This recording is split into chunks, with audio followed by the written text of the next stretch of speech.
Hello, friends and listeners. We are proud to present today's guest, Mr. Bob Graff. He earned his bachelor's degree from the University of Cincinnati, and since he had over 35 years of experience in the education workforce industry. His focus lies in skills regarding complex workforce models, instructional technology, curriculum development, data warehousing, blended learning training models, and more.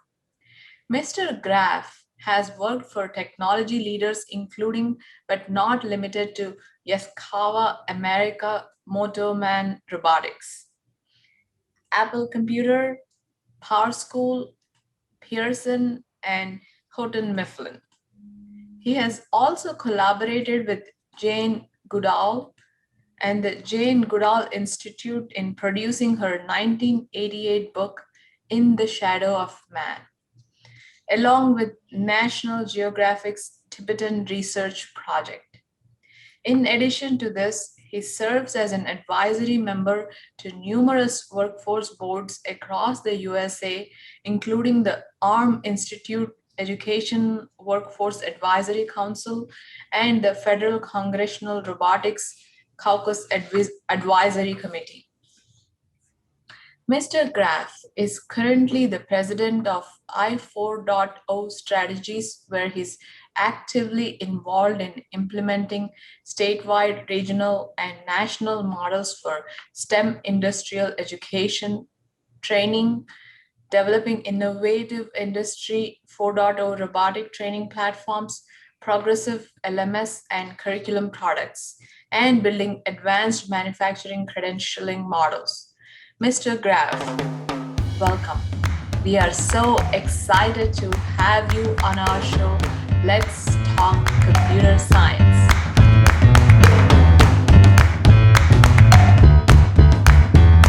That was great. Thank you, Sandy. Looking forward to this discussion quite a bit.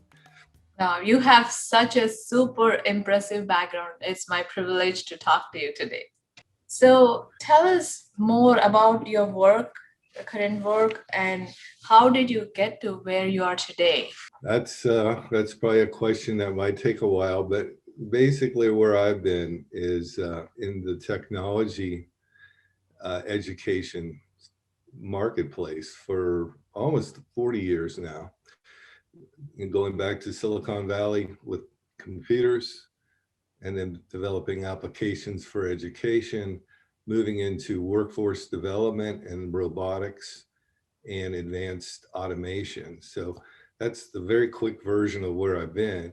My passion is really helping kids and developing innovative ways to move their education forward with the need of workforce that is happening, that has been happening, and the skill gap. It's more important now, I believe, than ever before. And I think COVID, with the disruption with schools, I think proved a lot of different things that really came out of it, which is, learning is essential, certifications, and really skill-based learning is going to be one of the key priorities within the workforce ecosystem. And what I've been doing with some of the people that I work with and partners in networking around the country is develop playbooks, models, strategies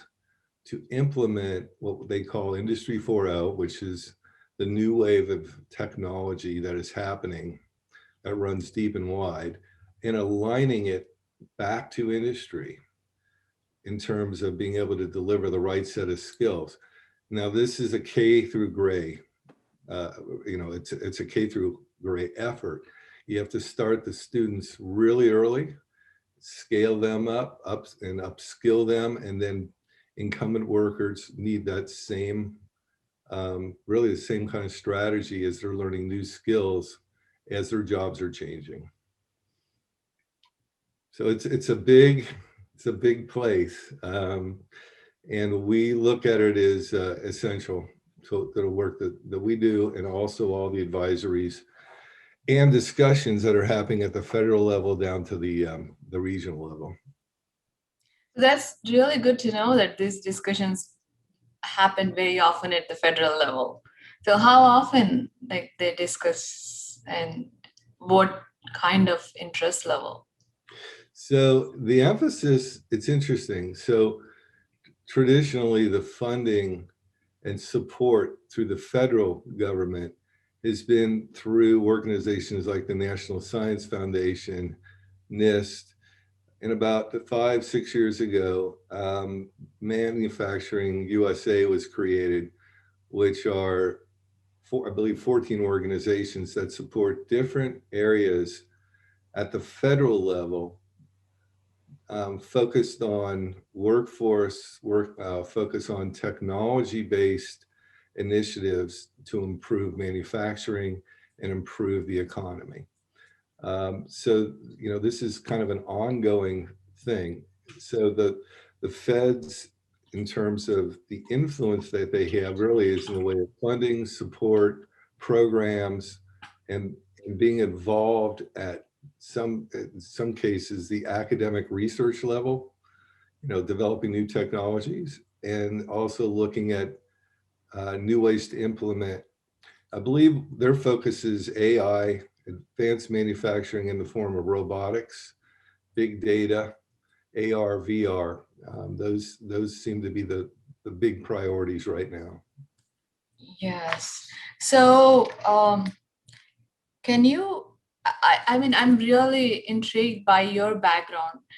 Can you talk to me a little bit about your Apple experience?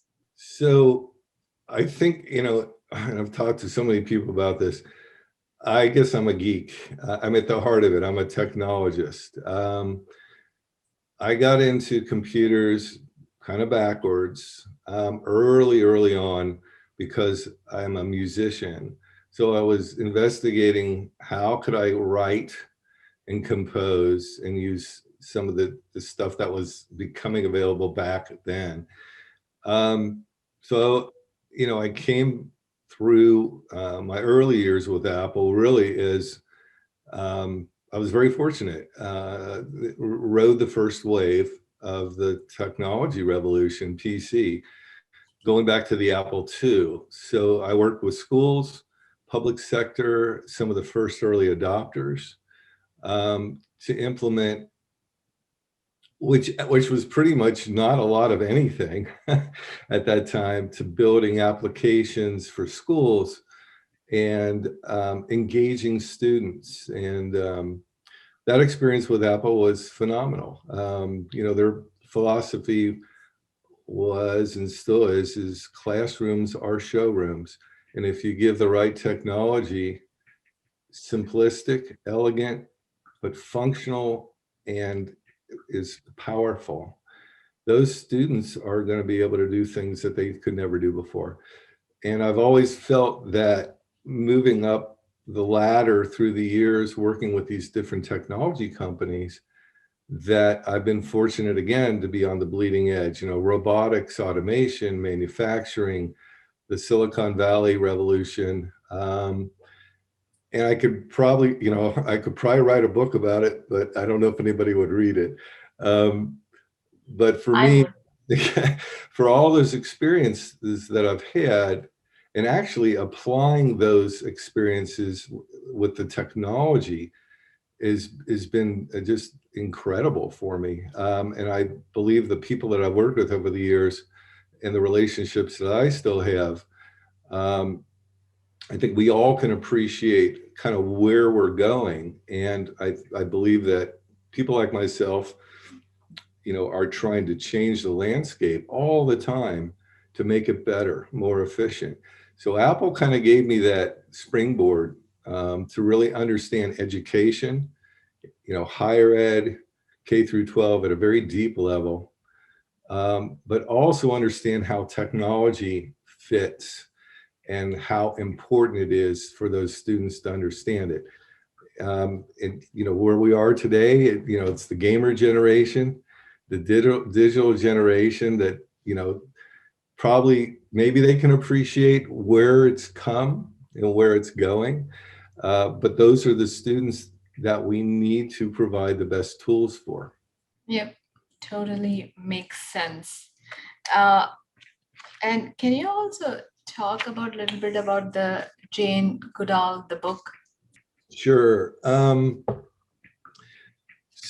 was working with the Northern Kentucky University in the anthropology department, and one of the gentlemen was an early adopter of computers and was working with Jane Goodall on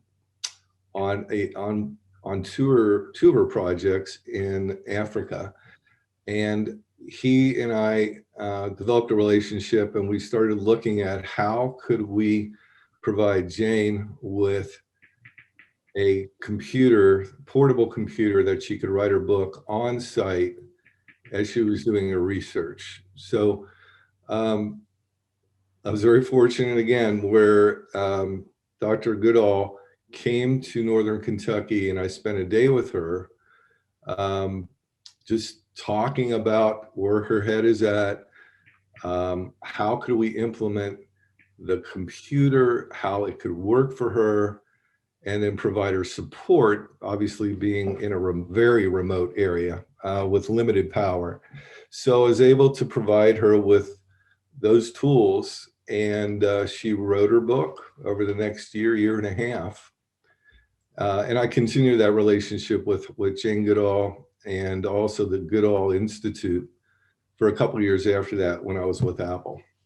So it was a very cool experience, very enlightening, to be with someone like her and just talk one-on-one was just a great experience for me. Plus, she signed the book for me when it came out. That is So that was a very big thrill. interesting. So, can you please talk about the different trends in workforce development? Are there any major changes that's happening right now? There are. So I think there's three areas maybe to look at. One would be the technology area within workforce. So Moore's Law, if you've ever heard that, which is technology doubles, triples, quadruples within a certain time frame. This is happening in real time. So the technology itself in the workforce marketplace, regardless of where it sits, is rapidly changing. Things are starting to connect together in a much more efficient way. And this is called Industry 4.0. So that is an ongoing evolution of the technology to provide better applications, better processes, and better solutions. The second layer is training, skilling, and education. Okay, all that technology is not really worth anything without the training, certifications, and different skilling type approaches for those people that are learning these new skills. So in workforce right now, the buzz and the big focus is beginning to turn from traditional training in let's say a career vocational school or a high school to a much more focused approach using micro-credentialing or digital badging. And with micro-credentialing, the advantage that you have is that you can be very specific in how you provide those skills to those students where an industrial partner or a manufacturer or a company that needs those skills to be very, very specific, aligned, and provide the right approach. Within that space, the other big part of workforce transitions that's going on now is, which is often overlooked, is marketing, branding, and being able to provide a message to parents, to schools, to the community stakeholders and the industrial base or the technology base about the fact that there's lots of opportunities for a career. And, kind of the perspective that I've experienced over the years is a lot of people still look at that as, dull, dark, dirty, dangerous, boring, nerds. But in fact, we see career vocational school students getting phenomenal jobs right out of high school, making $18 to $28 an hour with those set of skills. And those companies provide additional training opportunities.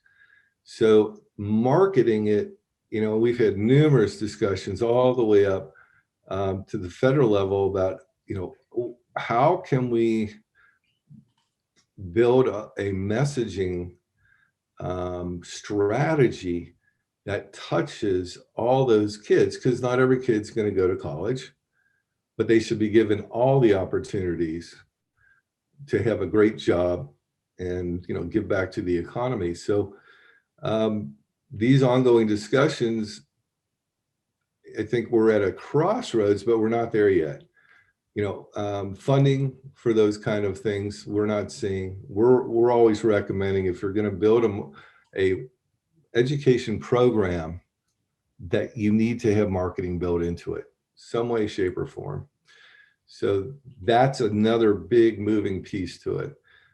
There's a lot of other moving pieces right now going on with workforce.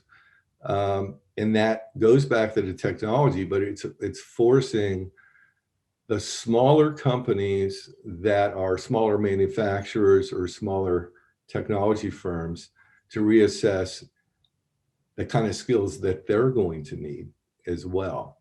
So it's driving that market to be better at using technologies that are going to be more efficient, more cost effective. It's a lot of things. Picking three is probably a good way to start. So those where I would say the biggest changes are. So can you please elaborate more on the landscape and about the landscape of workforce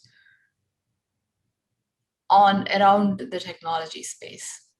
So you look at it a couple different ways. The landscape itself is defined by the ecosystem, right? So you've got schools, 4-year, 2-year, career vocational, high school, down into middle school, and so on.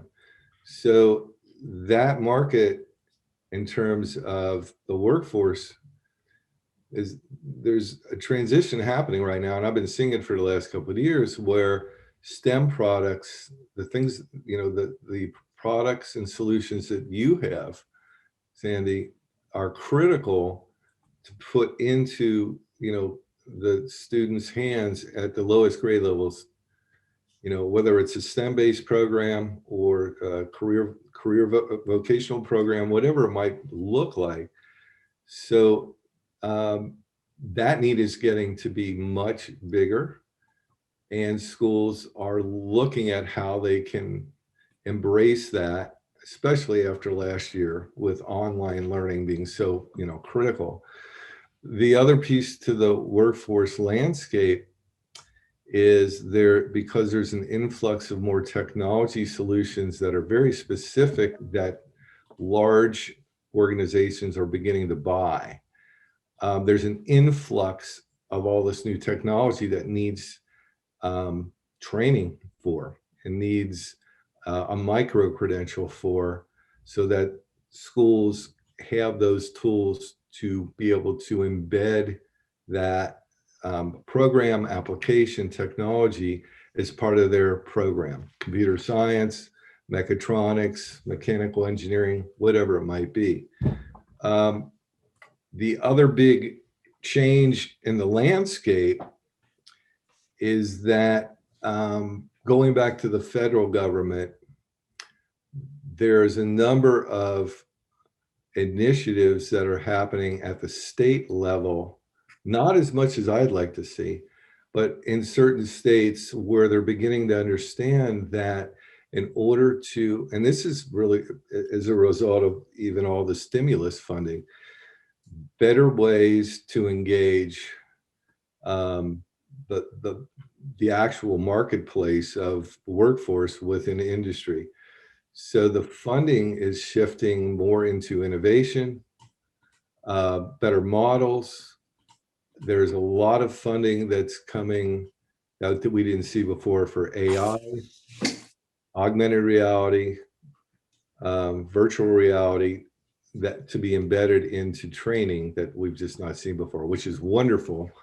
And it's something that we've been advocating for years. So now that that is starting to happen and it's being supported at a federal level, that's getting pushed down into the states.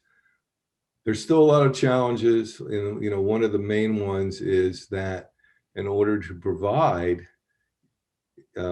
software as a service or the technology training, the states need to be able to approve or bless those certifications, and every state is slightly different in how that is happening.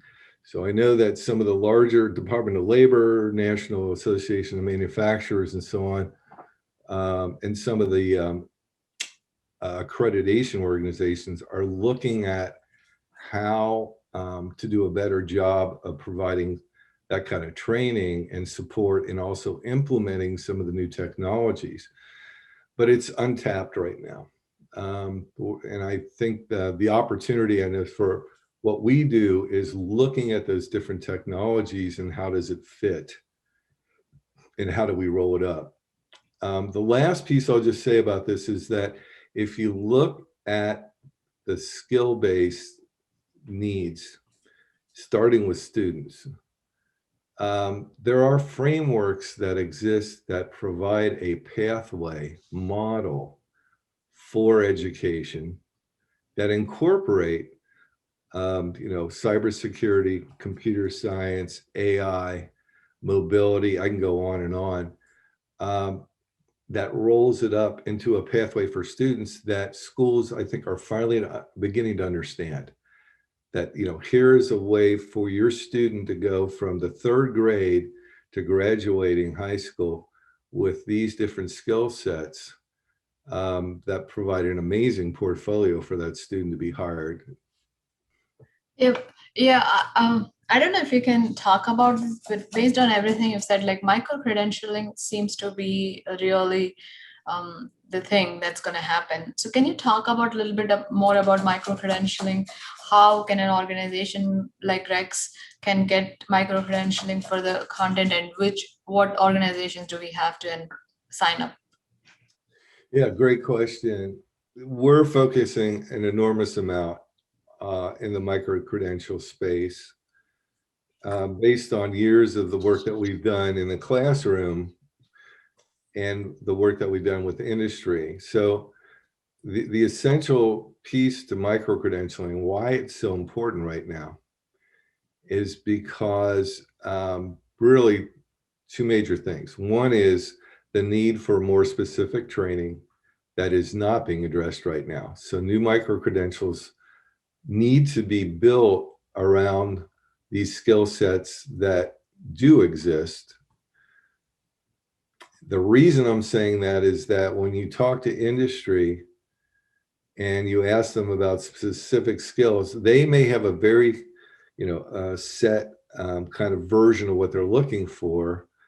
And this is our checklist.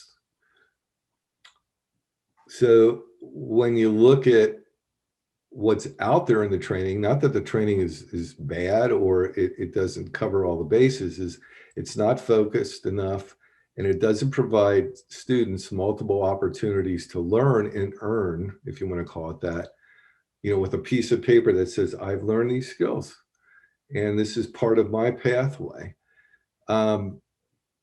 So we're looking at this as kind of like influences from 2 places. Industry is developing new technologies, which are going to affect everybody at some point, in the factory, in the office, whatever. So we need to be able to provide a pathway with a micro-credential to expose those students, and also incumbent workers that are, going through retraining.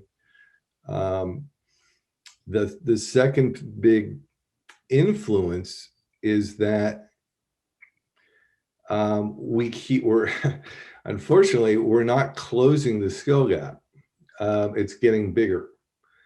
I think part of that may have come from last year just because of how everything wound up with the economy. But if you look at the bigger picture, the students that we're talking about, they live and breathe digital every day. But we're not tapping into specific skills, you know. And if we go back, Sandy, what you have, your great tools, you know, you're strengthening their coding that they need to understand how to program. They're understanding, you know, the concepts of AI, you know, so it's really, you know, I can go on and on, but those are the things that are important for the micro-credential and for growth. When we talk across the board, the only way to accomplish this is going to be with micro-credentials. Because it's just going to get more complicated and more products and more solutions that need to be addressed, and with tools and resources that can teach what these new technologies are. And it's hard to keep up, very hard to keep up. Yeah, totally makes sense. Yes, there's like as you said, the gap is widening. That's very interesting. We have to go in the opposite direction. But Yeah, and it's frustrating to watch. I think there's a lot of, you know, and being totally nice about this, there's a lot of talk, a lot of deep discussions, philosophical, esoteric discussions about how do we, you know, build a better workforce. But there is much that's being done now that could be implemented to scale up and to make more sustainable. So there's a lot of tools that exist right now. We're, you know, my company, the way we look at it is, let's not wait. If we can find partners and collaborators to build a new version of a workforce model, let's try to build it. Obviously, funding is always going to be an issue, but I think we're at a point now, we need more action and more doers than talkers. So anybody that's seeing this who are my friends, it's all good. so how, I mean, what do you think? How should we increase the workforce development education and decrease the gap? Well, going back to, you know, if you want to have the ingredients of the formula, to think about how to develop micro credentials to support a pathway, not just a discipline. And then to look at how to make it relevant and align it back to industry. I think the other important piece is that as schools are bringing on new technology, that they really look at engagement, as we talked about before, branding, marketing, messaging, and articulating back to the region, the parents, the stakeholders, why this is so important and to take advantage of it. There just isn't enough, you know, billboards, radio messaging, Twitter, all social media. There's just never enough. So that's an area that we're starting to see kind of open up. People are starting to understand it. And then the third thing is really looking at how to incorporate these new skill sets into new jobs. And we've had numerous discussions with the Department of Labor through the ARM Institute about defining what are the new jobs. You know, when you say I'm a robotic technician, what are the skills that make up a robotic technician? There's no definition for it, yet you'll see positions out there being advertised. So to formalize all these technologies as part of a skill set for new positions, jobs that don't exist, jobs that are just being created out there that are going to be essential to the future. Okay. Yeah. So what do you think in your mind, like if there is a magic wand, what is the ideal solution for this? I've had a lot of those discussions. I think the ideal solution is to have a national program that doesn't exist today to incite STEM, to incite industry, really into this new industrial revolution that we're in, Industry 4.0. A massive campaign, not like a moonshot, where we're going to the moon, everybody's on board, but really at the highest level, where there's funding, there's support, there's programs that roll out, so apprenticeship, co-ops. Now the Arm Institute has developed a website that has a lot of those resources. I'd like to see it up a notch from there with a national campaign. I really think that without people knowing, and even in the simplest form, they're going to miss the boat. And I'm talking about not just the kids, but the companies that are going to lose an opportunity and maybe lose a generation of students that are not going to be part of their solution. Yep. Yeah. What you have said is absolutely golden. Yep. Yeah. If we can have a national campaign, awareness campaign, and then execution right after that, as you were referring in the few minutes back, that will be really good. Thank you so much for everything that you've shared. Is there anything else that you'd like to add?